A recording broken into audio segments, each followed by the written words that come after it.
Et bienvenue à Suis-je québécoise. Aujourd'hui, j'ai une belle conversation enrichissante avec Manuelle Alix Surprenant. C'est la première chef équité, diversité, inclusion chez Hydro-Québec. Elle a coécrit le livre La couleur de l'adoption et elle a co-créé l'organisme Libridé.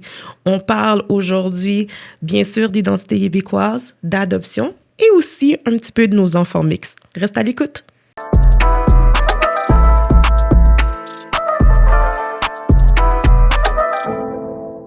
Et bienvenue, Manuelle. Merci d'avoir accepté l'invitation au balado. Plaisir. Comment vas-tu? Ça va très bien. Toi-même? Ça va bien, merci. Manuelle, première chef équité, diversité, inclusion chez Hydro-Québec. Tu as coécrit le livre La couleur de l'adoption qui donne un espace à 38 personnes à témoigner, partager leur expérience, leurs sentiments sur l'adoption. Tu as co-créé un organisme Libridé pour donner un espace aux personnes adoptées pour se rassembler, se rencontrer, se retrouver. J'ai envie de dire une femme d'action, d'engagement. Qu'est-ce qui t'a motivé à mettre tout ça en place? Moi, je pense que c'est un parcours naturel. Pour moi, c'est évident que mon travail a des répercussions sur la société. On dirait que je suis pas capable de dissocier mes valeurs citoyennes de mon travail à temps plein pour lequel je suis payée. Moi, j'ai grandi à Saint-Jean-sur-Richelieu. J'ai été adoptée par une famille blanche québécoise francophone, là, très, très typique d'ici. Puis on l'entend pas, mais je suis une minorité ethnique, mais pas une minorité audible parce que j'ai vraiment l'accent québécois. Donc moi, je suis née en Corée du Sud. Puis quand là, je pars dans ma jeunesse. Là. Quand j'étais jeune, en fait, je réalisais pas que j'étais asiatique. Je réalisais pas que j'étais différente, même si autour de moi, tu sais, il y avait juste des blancs. Il y avait pas beaucoup de diversité. C'était très homogène comme milieu. Puis même qu'on me disait quand j'étais jeune que « Ah, mais toi, Manu, tu sais, t'es comme nous, tu ressembles à une blanche, t'es comme une Québécoise. » Puis je pensais que c'était un compliment. Tu sais, puis les gens me disaient ça comme un compliment sans aucune malice, mais c'est vraiment plus tard, là, de nombreuses années plus tard, que j'ai réalisé que c'est correct que je sois coréenne, c'est correct que j'ai l'air asiatique, puis je suis pas moins québécoise. Ça fait pas de moi quelqu'un de moins citoyenne que quelqu'un d'autre. Puis je peux parfois me sentir québécoise, parfois me sentir coréenne, parfois me sentir montréalaise, parfois, peu importe. Donc, pour moi, cette question-là identitaire m'a toujours habitée. Si c'est pas moi qui me posais la question, c'est les autres qui me posaient la question. Donc, nécessairement, j'ai rapidement pris conscience que je vivais dans une vie, si je peux dire, qui était plus complexe que celle que ça pouvait avoir l'air. Puis pour moi, c'était comme inné d'aller vers l'autre, vers les gens qui sont différents, vers les gens qui ont des parcours de vie qui sont différents. Puis ça a été rapidement un genre d'appel de me dire, ben moi, je dois faire partie de ces communautés-là, puis je dois nous aider à nous soulever, puis à prendre notre place dans la vie quotidienne, finalement. Comment c'est arrivé pour toi, cette quête identitaire-là? Quand j'étais jeune, encore une fois, puis tu sais, moi, j'ai 41 ans aujourd'hui, j'étais une des premières générations d'adoptés. Tu sais, maintenant, on en voit plusieurs, là, surtout des filles d'origine chinoise qui sont un petit peu plus jeunes que moi. Fait que j'étais pas la première, mais une des premières générations.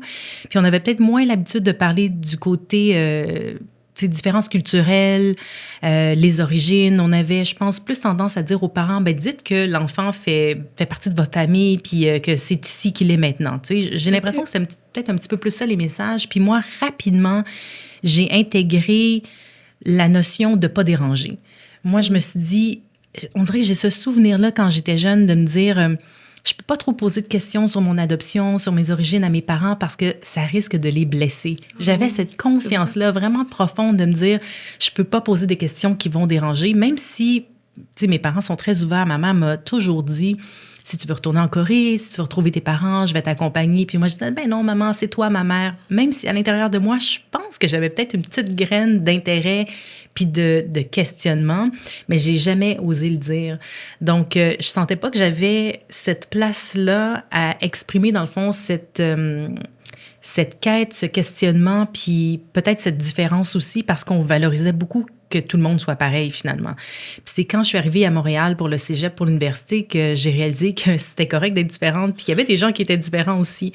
Fait que c'est vraiment sur le temps, finalement, que j'ai réalisé que cette partie-là de moi était importante, puis que c'était correct si j'avais pas envie d'en parler, si j'avais pas envie de l'explorer, mais c'était aussi correct que j'ai envie de le faire. Oh, wow!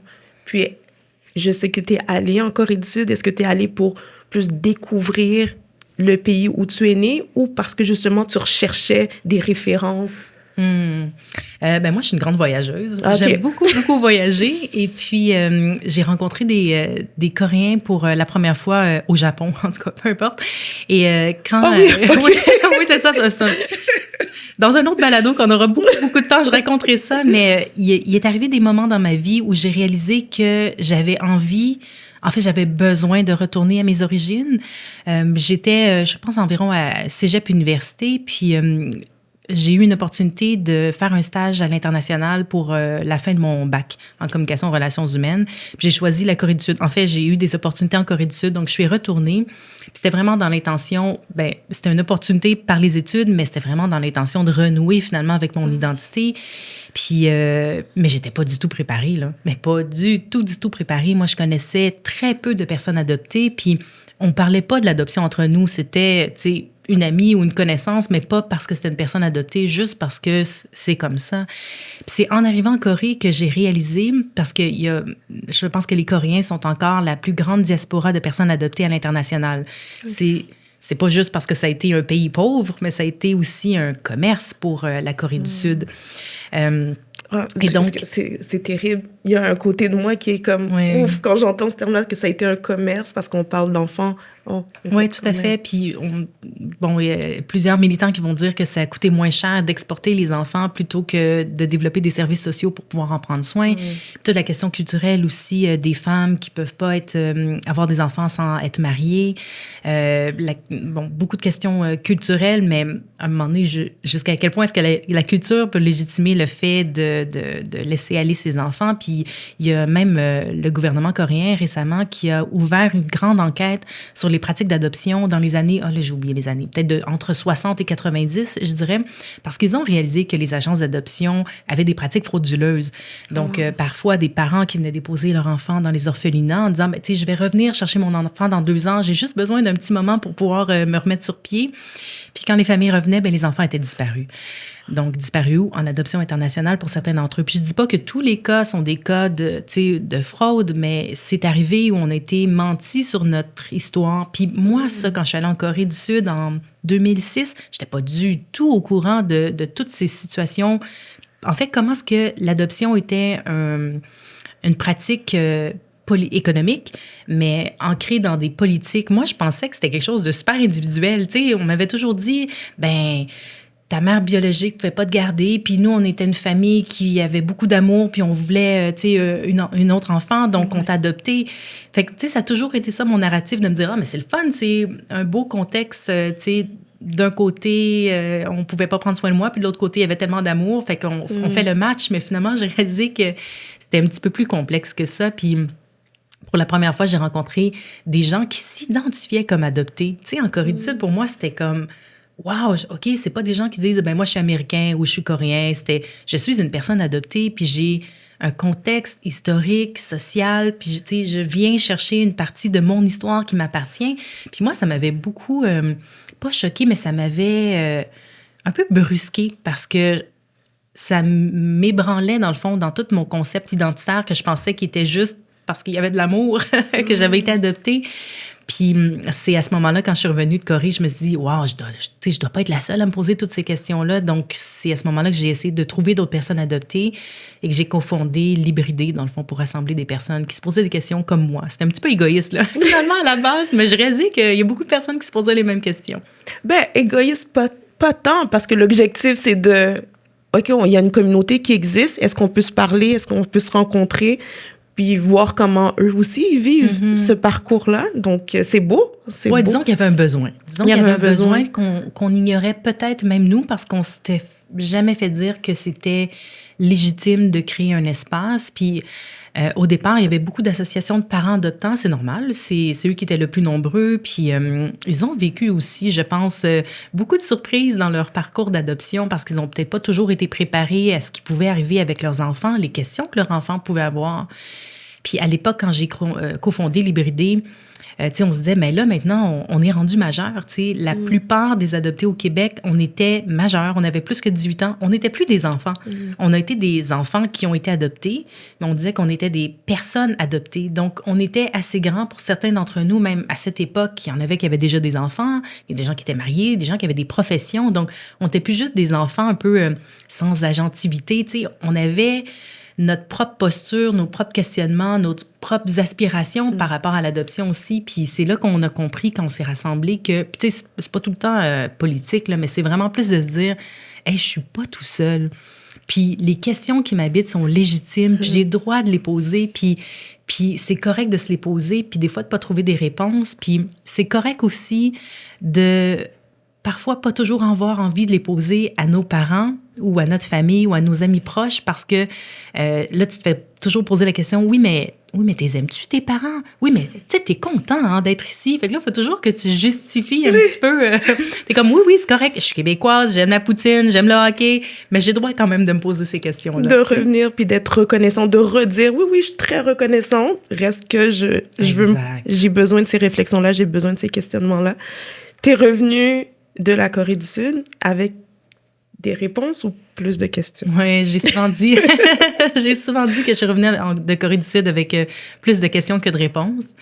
Je pense que c'est correct comme ça. Puis c'est des questions qui partent et qui viennent, qui m'habitent. Puis des fois, j'accepte que j'ai pas de réponse. Puis des fois, je me dis, j'ai tellement envie de retourner en Corée puis d'explorer plus certaines de mes questions. Puis je suis retournée 2 ou 3 fois, je pense, depuis, dont la dernière fois avec mes 2 enfants, mes 2 jeunes enfants, mon chum, puis ma mère, Jocelyne, qui était venue, ma mère québécoise, Jocelyne, qui était aussi venue avec moi pour une partie dans mon premier voyage. Puis je me suis trouvée là, tellement privilégiée de pouvoir vivre ce moment-là avec, tu sais, comme mon legs, mes enfants, mon conjoint, puis ma mère aussi. C'était comme, tu sais, c'est pas tout le monde qui va avoir cette chance-là. Puis j'ai revu ma mère biologique aussi dans mon pays d'origine, en Corée. Fait que ça fait poser beaucoup de questions. Puis en même temps, c'est comme si j'accepte que c'est des parcours qui sont complexes, que j'aurai pas réponse à toutes mes questions, parce que cette situation d'adoption, ça concerne pas juste moi, ni ma mère Jocelyne, ni mon père Paul, mais ça concerne, tu sais, toute ma famille, ça concerne ma famille biologique. Puis c'est complexe. Il y a des choses qui se disent pas toujours, puis il y a des choses auxquelles on peut fantasmer sur des réponses, mais qu'on peut pas toujours avoir. Puis des fois, c'est peut-être mieux de pas avoir les réponses aussi. Fait que bref, puis je pense que c'est pas juste pour l'adoption, je pense que c'est pour toutes les familles qui ont des histoires, tu sais, qu'on apprend, ah oui, savais-tu que grand-maman a telle histoire? Oh wow! On en apprend toujours sur nos familles, adoptées ou pas. C'est juste que quand on est adopté, on sait assurément qu'il y a toute une partie de notre vie qu'on connaîtra jamais, de nos ancêtres qu'on connaîtra jamais, parce que pour la plupart des adoptions, sur nos certificats de naissance, le nom de nos parents ont été effacés, c'est le nom de nos parents adoptifs. Nos documents d'adoption parfois ont été falsifiés aussi. Donc, on a parfois espoir de retourner dans notre pays d'origine puis de trouver toutes les questions aux réponses. Puis finalement, on se rend compte qu'on a plus de questions parce qu'on réalise qu'on n'a pas toutes les réponses qu'on aurait voulu avoir. Wow. Donc, il y a une partie de toi ou bien de toute personne adoptée à l'international qui doit faire la paix avec le fait de ne pas avoir réponse à tous les questionnements qui peuvent arriver. Puis, tu sais, dans le livre La couleur de l'adoption, puis dans beaucoup de témoignages que j'entends des personnes adoptées qui ont fondé des familles, souvent les gens vont dire comme, OK, mais maintenant je me sens apaisée parce que là, je suis en train de construire mes propres racines. Tu sais, on a tellement cherché nos propres racines par notre famille biologique que d'avoir sa propre famille, de voir ses propres enfants, un peu de voir des mini-moi, parce que ça aussi, physiquement, moi, je ressemble à personne. Mais en fait, c'est drôle, parce que souvent, les gens vont dire que j'ai le même sourire que ma mère Jocelyne. OK. Mais physiquement, on se ressemble pas partout, mais on prend des airs quand même. Mais ce que je veux dire, c'est que d'avoir des enfants, ça permet de s'ancrer, puis de laisser son propre legs aussi, puis peut-être de reconstruire l'histoire. Je veux pas dire, tu sais, de laisser tomber le trauma intergénérationnel puis essayer justement de pas le léguer, mais il y a quand même quelque chose dans le fait d'avoir ses propres enfants puis de se dire, ben, tu sais, par exemple, moi, mes enfants, c'est les premiers qui sont nés à Montréal. Mon chum n'est pas né à Montréal, moi, ben, au Québec, moi non plus. Puis là, c'est nos enfants, tu sais, ils sont nés ici, là. Fait que c'est comme, qu'est-ce qu'on construit plutôt que de regarder derrière. Fait qu'il y a quelque chose un peu apaisant, je pense, là-dedans. Wow. Puis justement, avec tes enfants, est-ce qu'il y a cette volonté de leur parler de cette culture qui est en toi, en fait, la culture, toute la culture coréenne? Oui, puis c'était une des raisons pour lesquelles on voulait aller en Corée du Sud. Donc, on apprend à mon fils, ma fille est trop petite, là, mais on apprend à mon fils à manger avec des baguettes, Oui. tu sais, à s'intéresser à la Corée. Puis, même s'il était jeune, c'était quand même tu sais, une bonne approche pour lui là, de comprendre, puis même de lui parler aussi de l'adoption. Puis ça, c'est toujours, je me dis, bon, quel mot j'utilise, quel terme j'utilise, parce que j'ai tendance à beaucoup politiser, évidemment, là, parce que j'ai beaucoup étudié la question. Puis je me dis, bon, il y a quand même juste 4 ans et demi, là. Mais je fais attention comment je lui parle. Puis avant d'aller en Corée, je lui disais aussi, tu sais que moi, ta mère, j'ai 2 mamans, tu sais, puis de lui expliquer. Puis quand il a rencontré aussi, il comprenait pas trop, mais je me dis, lui, il va avoir la chance d'avoir rencontré sa grand-mère biologique, tu sais.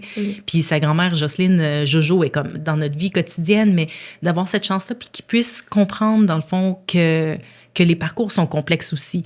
Sans que ce soit... Tu sais, pour moi, je fais une différence aussi entre complexe puis compliqué, là. Fait que c'est correct que ça soit multiple ou riche aussi. Donc, oui, il y a le côté tout culturel.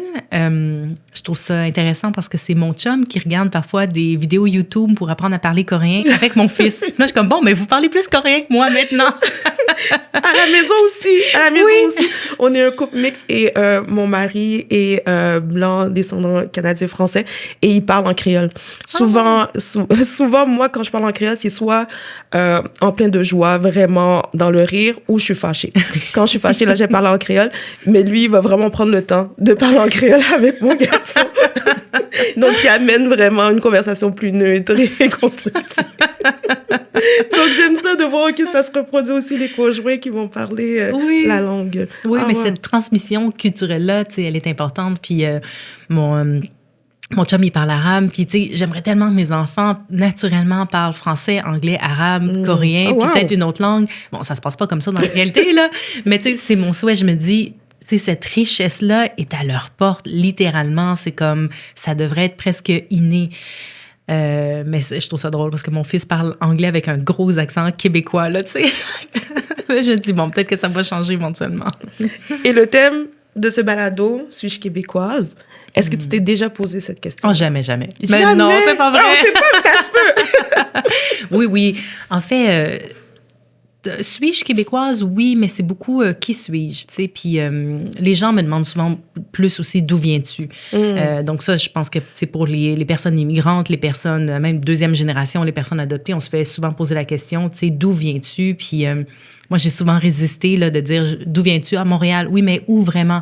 Ah, mais là maintenant, tu sais, Annecy-Cartierville. Oui, mais où? Je dis, ah, OK. Ah, tu veux dire Saint-Jean-sur-Richelieu où j'ai grandi? Non, c'est comme moi, non, mais où? Là, je suis comme, OK, tu veux dire mon pays d'origine. Tu sais, je fais exprès pour pas tout de suite aller au pays d'origine parce que je suis arrivée ici, ça fait quand même 40 ans. Là. C'est comme, ça fait très, très longtemps. Alors, j'aime jouer avec ça un petit peu ou quand les gens me disent, ah, tu parles bien français. Comme, ben oui, tu sais, j'ai grandi ici. Alors, tu sais, suis-je québécoise? Par défaut, je me suis posé la question, tu sais, suis-je canadienne, suis-je québécoise, suis-je montréalaise, suis-je johannaise, comme on appelle les gens de Saint-Jean-sur-Richelieu.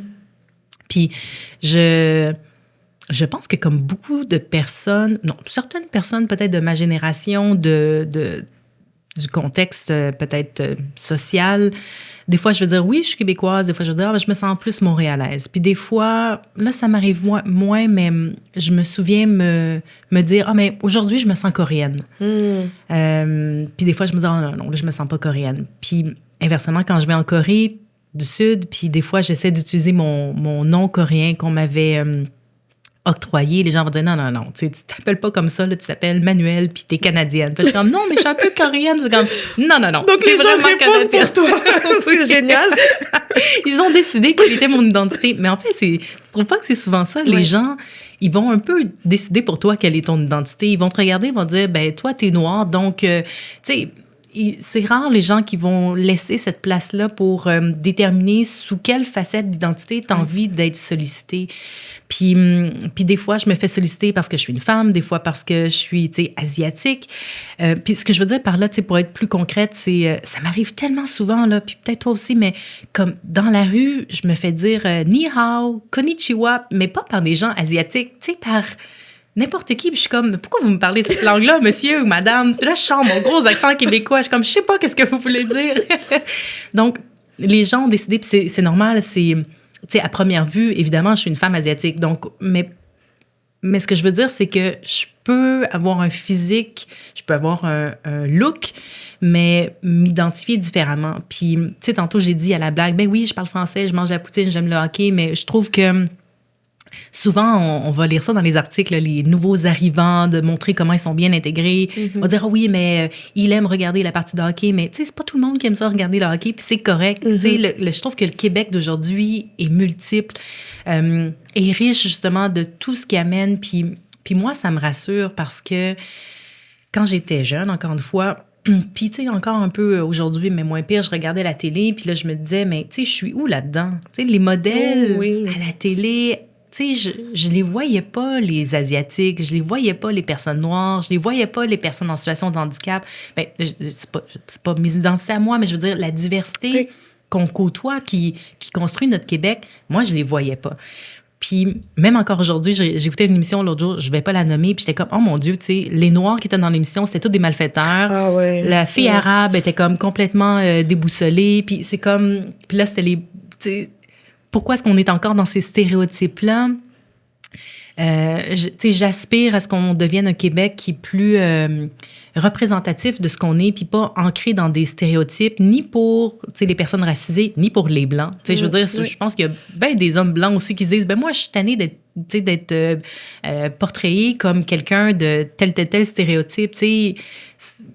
Fait qu'on soit capable de voir justement ces identités-là pour démontrer que suis-je québécoise, ça veut pas juste dire que j'écoute, puis là, ça paraît que j'écoute plus souvent la télé, là, mais j'allais dire, j'écoute pas juste Star Academy, puis j'aime le hockey, puis je mange la poutine, quoi, que j'aime beaucoup la poutine, mais ça peut être démontré de plein d'autres façons, puis ça fait pas de moi quelqu'un de moins québécois. Effectivement. Tu sais, puis je trouve ça trop réducteur de dire à une personne, est-ce que tu es québécoise, ou je me considère québécoise parce que je mange de la poutine, ou je regarde les Canadiens. Je trouve ça très réducteur parce que ça vient avec la culture, ça vient, est-ce que tu es confortable dans l'endroit où tu habites, est-ce que tu te sens vu? Là, on parle de représentation, puis autant dans les médias que dans les sphères décisionnelles, je me dis, si on se voit pas, on se reconnaît pas, on n'est pas vu, puis je me dis, OK, mais on parle d'un Québec où il y a plusieurs diversités, où c'est riche, multiculturel, mais il faut qu'on se voit, il faut que ça soit projeté à quelque part. C'est pas normal que les rôles qu'on va voir à la télé, c'est encore des stéréotypes. On est plus que ça. On amène plus que ça. On construit le Québec, je le redis. Là, les gens vont dire que je radote dans le balado. Tu sais, on aide à construire ce Québec-là, puis je pense que ça doit être vu. Puis, tu l'as bien nommé, là. On a besoin de représentation un peu partout. Oui, puis tu sais, je pense que tu es bien placé pour en parler, mais la représentation dans les postes décisionnels, tu vois, dans les conseils d'administration, dans les postes de direction ou de haute direction aussi. Puis c'est pas juste pour dire on veut avoir un arc-en-ciel, tu sais, dans les grands bureaux, mais c'est pour dire, tu sais, on a des gens qui ont des vécus complémentaires, qui sont capables de prendre des décisions éclairées pour leurs clients, pour leur marché, pour leurs employés. Si tu mets peu importe, là, tu sais, de couleur, pas de couleur, mais tous des étudiants de la même université qui ont eu les mêmes diplômes autour de la table, c'est sûr qu'ils vont avoir une certaine façon de penser, puis qui est peut-être très bonne. Mais si tu amènes quelqu'un qui a une autre expérience de vie, qui a vécu une autre, peut-être d'autres diplômes, qui a obtenu d'autres diplômes, tu dis, mais peut-être cette personne-là va amener des aspects complémentaires qui vont faire en sorte que les gens vont dire, oh wow, ça nous amène ailleurs. Exactement. Les entreprises veulent aller ailleurs, veulent être innovantes, rester connectées avec leur marché. Si tu as juste les mêmes personnes autour de la table, moi, je pense que tu te prives, dans le fond, de comprendre quel est le monde. Puis le monde, c'est vos clients. Fait que je trouve que c'est pas juste pour bien paraître, puis pour visuellement se dire, OK, on a fait notre job. C'est vraiment pour avoir des décisions stratégiques d'affaires. Puis ça, je trouve ça encore étonnant de me dire, wow, on est encore en train d'essayer de comprendre pourquoi est-ce que c'est important d'avoir des profils variés, puis que ça passe par la couleur de la peau, mais que ça passe aussi par l'expérience, par les backgrounds, par tu sais, les intérêts aussi. Puis nécessairement, quand tu vis quelque chose, c'est différent que si tu en as entendu parler aussi. Donc, tu sais, il y a ça aussi, là. Non, effectivement, avoir plus de voix à la table permet d'enrichir la conversation, de diminuer les biais aussi, parce qu'il y a des angles morts qu'on va avoir que peut-être l'autre personne va amener, va dire « Eh, avez-vous pensé à ça? » Donc, ça fait que enrichir puis amener plus loin, comme tu as dit, les entreprises. Puis là, ça m'amène sur ton rôle à Hydro-Québec. Comment tu es arrivé, pas à ce poste-là, mais comment tu arrives chez Hydro-Québec avec un tout nouveau poste, équité, diversité, inclusion. Moi, je le vois, puis je dois dire, oh là là, ça a dû être tout un saut. Il n'y avait aucune pression. Il n'y a aucune pression. Mais en fait, je dis souvent que moi, j'ai fait de l'EDI avant même que EDI existe, équité, diversité, inclusion. Donc, tu sais, dans ma vie professionnelle ou bénévole, j'ai toujours construit des ponts entre les personnes marginalisées et les lieux de pouvoir, si je peux dire. Donc, tu sais, la participation citoyenne des jeunes, des femmes, des minorités ethnoculturelles pour, tu sais, participer au CA, puis d'outiller les CA pour mieux les accueillir. Ça a été une de mes jobs. J'ai démarré un projet de mentorat pour les personnes immigrantes avec des personnes, dans le fond, dans le milieu du travail pour les accueillir puis expliquer un petit peu plus les codes culturels. J'ai fait de la régionalisation des personnes immigrantes à l'époque où on parlait pas de régionalisation, donc c'est vraiment, tu sais, au tout début, là, ça fait longtemps. Puis tout le travail avec les personnes adoptées et les parents adoptants, tu sais, au départ, on s'était fait soupçonner de dire, ben là, qu'est-ce que vous avez contre les parents adoptants? Puis on disait, ben non, on n'a rien contre vous, c'est juste qu'on le fait pour nous, pour les personnes adoptées, puis même que on soupçonne que peut-être que vous avez aussi besoin d'outils, puis vous avez aussi besoin qu'on construise cette conversation-là ensemble. Donc, j'ai souvent rallié les gens ensemble alors qu'on aurait pu penser qu'ils travaillent de façon opposée. Fait que j'aime dire que je construis des ponts. Puis à Hydro-Québec, ça a été un peu ça, en fait, moi, ce qui m'a attirée.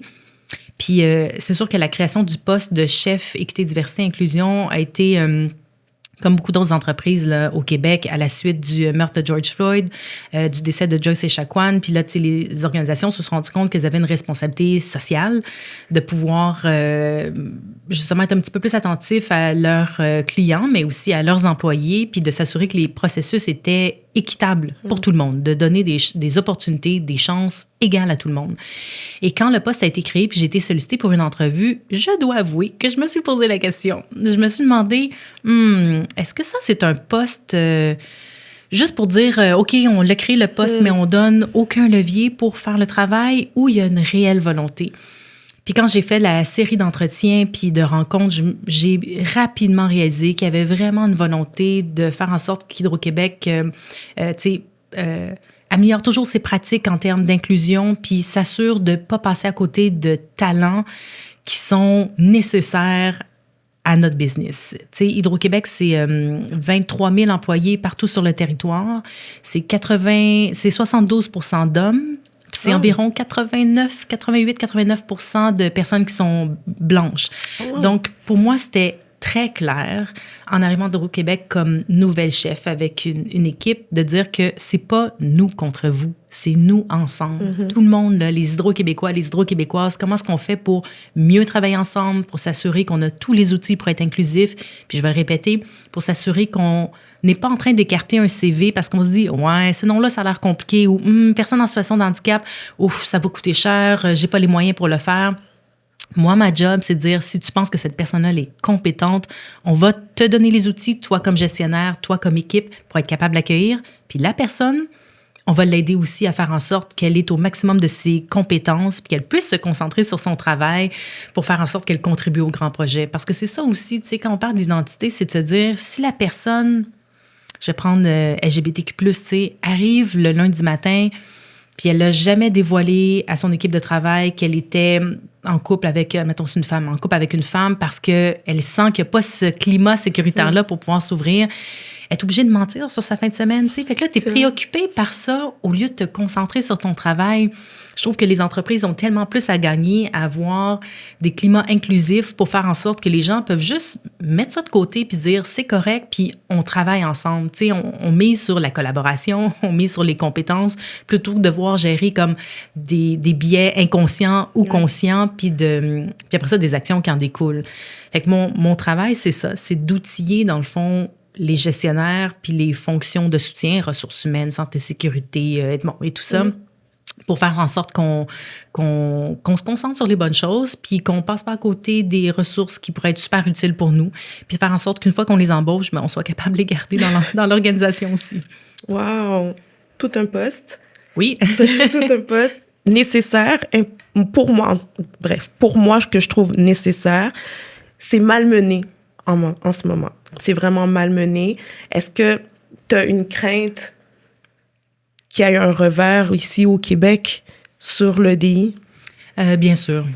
C'est sûr que, tu sais, on regarde ce qui se passe au sud de la frontière, puis ça fait peur parce que quand des personnes avec autant de pouvoir se permettent de dire autant de fausseté avec autant de légèreté, on se dit, tu sais, légèreté, même c'est léger là, comme terme, mais on se dit, mais comment est-ce que ça rend légitime la parole de tout le monde? Ça délie les langues, puis on se dit, il y a des choses qui sont mieux de ne pas être dites. Alors moi, ça me fait peur en termes de société de se dire, tu sais, tout ce qui est dit, est-ce que ça rend légitime tout ce qui peut être dit, mais qui ne doit pas nécessairement être dit? Ça, c'est une chose. Puis d'un autre côté, je me dis, c'est assez incroyable le nombre d'alliés qu'on a dans l'organisation. Parce que, tu sais, on dit depuis tantôt, tout un poste, une responsabilité, mais je fais pas ça toute seule. Premièrement, j'ai une équipe, puis j'ai une direction, puis j'ai une vice-présidence, puis j'ai des alliés partout dans l'organisation. Je dis j'ai, pas moi, là, mais l'EDI a des alliés, des supporters, des alliés actifs, puis des gens qui sont, tu sais, des gens qui ne seraient pas nécessairement concernés par la diversité, ou qu'on pense, puis finalement, on réalise que tout le monde est nécessairement touché par la diversité d'une façon ou d'une autre. Puis c'est en allant chercher cette sensibilité-là qu'on réussit à faire comprendre. Imagine si c'était ta sœur ou ton fils qui vivait cette situation-là. T'aimerais-tu ça que son CV soit refusé parce qu'il y a un nom différent, alors que tu sais qu'il a toutes les bonnes compétences? Pense-y, tu sais. Fait qu'on va chercher des alliés dans l'organisation pour pouvoir nous soutenir. Puis ça me rassure parce que depuis le début, justement, de cette mise à mal de l'EDI, on se fait téléphoner, puis on se dit mais là, ça va-tu? Qu'est-ce qu'on peut faire? Nous, on y croit, puis je trouve qu'au Québec aussi, quand on demande suis-je québécoise, moi, je trouve qu'on a toujours eu cette position-là un peu à part. On est comme la société francophone dans un univers plus géographiquement anglophone. Fait que j'ai bon espoir qu'on soit capable de résister un petit peu parce qu'on est habitué de se dire, comme on le voit souvent dans les sondages, on vote différemment que le reste du Canada, de se dire, on n'est pas comme au Canada puis on n'est pas comme aux États-Unis. Soyons fiers de qui on est, puis on le voit là, avec toute la fierté canadienne, mais québécoise aussi, de se dire, soyons fiers de qui on est, puis ne nous laissons pas abattre par tout ce qui se passe au sud de la frontière, puis au contraire, démontrons à quel point nous, on peut être enrichis de toute cette... C'est une réalité, là. C'est pas juste un fantasme de dire on aimerait ça être diversifié. On est diversifié, donc il faut qu'on fasse avec de toute façon. Fait que j'ai bon espoir qu'avec, pas juste la motivation, mais la croyance profonde des gens que c'est stratégique puis que c'est important, puis de toute façon, c'est une réalité avec laquelle on doit composer. On est aussi bien de se donner les meilleurs outils pour pouvoir gérer, dans le fond, cette diversité puis cette inclusion-là ensemble. J'ai bon espoir qu'on va continuer dans les bonnes directions. Puis, je dois dire aussi que, Hydro-Québec, avant que j'arrive, on avait plein de mesures en place qui avaient été déployées pour favoriser l'inclusion puis accroître la diversité dans nos rangs. Fait que ça date pas de mon arrivée à moi, là. Hydro-Québec était déjà bien entamé dans ce chemin-là. Puis pour moi, c'était très clair quand je suis arrivée qu'on n'allait pas juste faire de la diversité pour faire de la diversité. On allait travailler l'inclusion en premier, puis j'ai toujours le souci que nos pratiques soient pérennes. C'est-à-dire, le jour où moi je partirai, le jour où les personnes autour de moi partiront, les pratiques vont demeurer. Puis c'est pas, ça relève pas simplement de la bonne volonté des gens, mais c'est t'ouvres un manuel, puis c'est inscrit 1, 2, 3. Donc on a, créé de l'ingénierie dans le système pour s'assurer que nos pratiques soient durables, puis qu'on n'ait même pas besoin d'y penser. Fait que je me dis, c'est ça aussi de l'EDI, c'est pas juste de faire des panels, de faire des conférences, c'est aussi d'intégrer des pratiques équitables qui sont bonnes pour tout le monde. Puis c'est ça qu'on se rend compte, c'est qu'est-ce qui est bon pour une personne en situation de handicap, par exemple, peut être bon pour tous les autres aussi. Ah, wow, vraiment intéressant. Je pense qu'éventuellement, il va falloir que vous partagiez vos pratiques. On le fait beaucoup. Oui, on le fait beaucoup. On a parlé de diversité, de créer des ponts.